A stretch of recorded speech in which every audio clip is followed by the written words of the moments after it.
Hello guys, mag-share ulit tayo ng ating insights and analysis dito sa XAUSD or gold.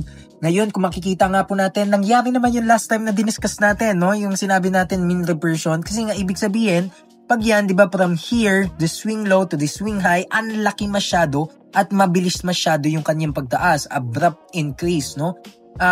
Sabi nga natin, syempre, kung gaano siya kabilis, no, or kadali umakyat, syempre, most probably, malaki rin yung pwedeng ibaba niyan. Kaya nga, diba, nangyari naman, yung forecast kasi natin, no, nasa 3,370, pwedeng bumaba, no, ng mga 3,360, 3,350. Actually, eto, bumaba nga siya, ng 3,351 pa nga. Okay? So, ngayon, pero syempre, nag-bounce, no, dahil ang let's say, ang momentum talaga, no? Ang sentiment talaga pataas. Nakikita na natin ngayon, nasa 3,385 na. Ano bang lesson learned dyan, no? Ang tanong ng mga beginners, coach, dapat na bang bumili ngayon? Tumataas ang gold. Nasa tuktok siya. Green ang candlestick ngayon. Tataas pa ba yan?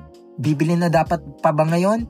Ang sagot natin dyan is wag muna, no? Kumbaga, unang-una kasi sabi nga natin, diba, yung law of mean reversion as well, no? And syempre, volatility. Makikita nyo po ang galaw ng gold, no? Volatile siya, no? Hindi siya yung tahimik, di ba? Kasi may mga part ng movement ng gold ng tahimik, no? For example, dito, no? Hindi siya ganun ka-volatile. No? Kumbaga, konti, no? Pero yung range niya ng kanyang taas at baba, no? Mas mataas dito. Kaya nga, again, ang aking sinasabi lang naman dito, tignan mo munang maigi.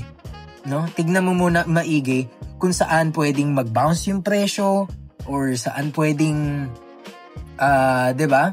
Tumama yung presyo para nang sa gayon ready and prepared ka. Okay, na hindi porket tumataas ngayon bibili ka na agad, no? Kasi possible na maging resistance area yung mga levels na yan, no? Imbis na ayan, tataas may resistance diyan katulad niya, no? Resistance range, pwedeng hilahin pababa ulit yan. Again, na hindi ko sinasabing totally bababa, no? Kasi nga, it depende sa market sentiment, no? Depende sa market structure. Pero yung nakikita mong, may double top dito, tumaas dito, no? Andyan siya ngayon, obserbahan mo muna, hindi kailangan laging, bili na agad, diba? Or execute na kagad ng buy.